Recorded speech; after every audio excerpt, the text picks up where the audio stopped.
कौन सा हॉस्पिटल है? जीवन ज्योति। ये पहले तो मैं आपको ये बता दूं कि जो राजेंद्र नगर में दुर्घटना बेसमेंट में हुई है, उसके क्रम में दिशा निर्देश दिए गए हैं कि सभी बेसमेंट, चाहे वो उसमें कोचिंग चल रही हो, चाहे अस्पताल चल रहा हो, चाहे कुछ भी मतलब कार्रवाई हो रही हो इस तरह की जिसमें मानव जीवन को खतरा है, उससे संबंधित जांच हो रही है बेसमेंट की। और इसी के क्रम में एक जो है सीएमओ साहब के द्वारा एक टीम गठित की गई थी अस्पतालों की जांच करने के लिए। तो आज हमारे साथ में डिप्टी सीएमओ मिस्टर मौर्य और हमारे सीओ साहब हैं, हमारी टीम है। उसके साथ में हम लोगों ने आज 2-3 अस्पतालों को देखा।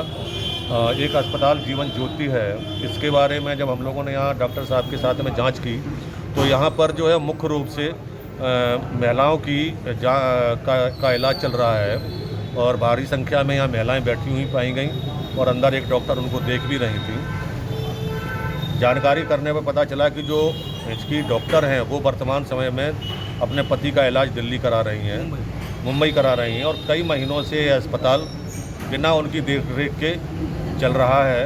और यहाँ पर उनके सगे भाई जो है यहाँ पर अपनी देखरेख में इस अस्पताल को चला रहे हैं।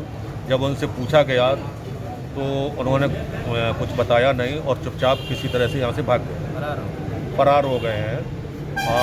डॉक्टर साहब ने जो बताया है कुल मिलाकर के यहाँ पर अल्ट्रासाउंड भी हो रहा है, सब कुछ हो रहा है, लेकिन कोई ये बताने को तैयार नहीं है कि ये कर कौन रहा है।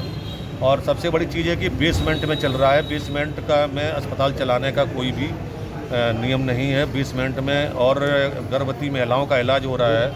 और अस्पताल तालाब के जस्ट आगे बना हुआ है, पानी की निकास की कोई व्यवस्था नहीं है। अगर किसी भी प्रकार का बरसात हो जाती है या आग लग जाती है या कुछ भी हो जाता है तो यहाँ पर बड़ी दुर्घटना होने की पूरी संभावना है। किस तरह कार्रवाई के आदेश दिए गए? तो यहाँ पर जो है हमारे सीएमओ साहब हैं, सारी चीज़ें देखने के बाद में हमारे डिप्टी सीएमओ साहब जो है यहाँ पर जो चिकित्सा की नियमावली है उसके अंतर्गत जो है हमारी डिप्टी सीएमओ साहब कार्रवाई करेंगे और कार्रवाई से जिलाधिकारी महोदय को अवगत कराएंगे। किस तरह कुछ लोगों को हिरासत में भी लिया गया, क्या मामला?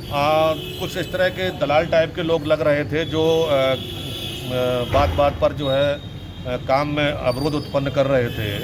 तो उनको फिलहाल पूछताछ के लिए सीओ साहब ने उनको बोला है, और पूछताछ के लिए कि आगे की पूछताछ की जा सके कि जो आगे भागे हैं या कर्मचारी भागे हैं तो उनके बारे में बताया जाए, या जो अल्ट्रासाउंड कर रहे थे तो वो किसके द्वारा अल्ट्रासाउंड किया गया। जब डॉक्टर यहाँ नहीं है तो ये सारे कार्य कौन कर रहा है? सर, भ्रूण हत्या का भी आशंका है क्या यहाँ पे, जो महिलाएं इतने संख्या में? अब इस संबंध में तो हमारे डिप्टी सीएमओ साहब बताएंगे। डिप्टी सीएमओ साहब सामने हैं।